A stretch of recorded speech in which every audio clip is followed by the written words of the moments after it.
యక్షస్వరూపాయ జటాధరాయ, శివుడు ఎందుకు జటలు ధరించి ఉంటాడు? నిత్యము తపస్సులో ఉంటాడు. శివుడికి రెండే భంగిమలు, ఉంటే లింగరూపం లేదా తపోరూపం.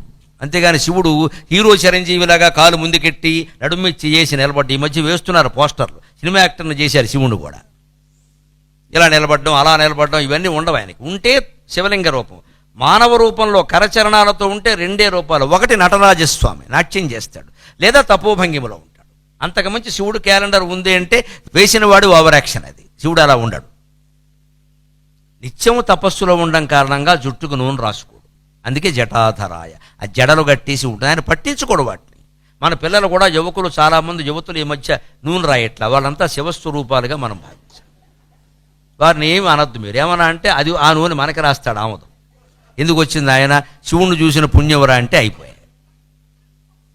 వారు తపస్సు చేయడం వల్ల నూనె రాసుకోలేదు, వీరు మన తపస్సు కోసం మన పాపం వల్ల వాళ్ళు నూనె రాసుకోవట్లేదు. ఏం చేస్తాం? భరించడమే. జటాధరాయ అంటే తపోభంగిమలో ఉన్నప్పుడు, తపస్సులో ఉన్నప్పుడు ఈ అలంకరణలన్నీ పట్టించుకుంటే నీకు తపస్సు సాగదు. నిరంతరం మనం జపం చేయాలి అంటే ఈ భౌతిక వ్యామోహాలు తగ్గించుకోవాలి. అందుకే జటాధరాయ.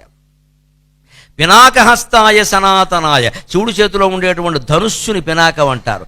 అంతేకాదు ధనుర్విద్యకు ఆద్యుడు శివుడు. పరశురాముడికి ధనుర్విద్య నేర్పాడని. విష్ణుమూర్తి అవతారమైన పరశురాముడికి ధనుర్విద్య నేర్పింది శివుడు. ఆ పరశురాముడే తర్వాత భీష్ముడు మొదలైన వాళ్ళందరికీ నేర్పాడు. అంటే ధనుర్విద్యకే కాదు, సంగీత విద్యకు ఆద్యుడు శివుడు. సంగీతాన్ని గురించిన ప్రసిద్ధమైన శ్లోకం ఉంటుంది, శిశుర్వేత్తి పశుర్వేత్తి వేత్తి గానరసం పణికి, అంతవరకు చెబుతారు. తర్వాత చెప్పరు చాలామంది. సయేవ శంకరో వేత్తి నారదో వేత్తివా నవ, అది రెండవ భాగం.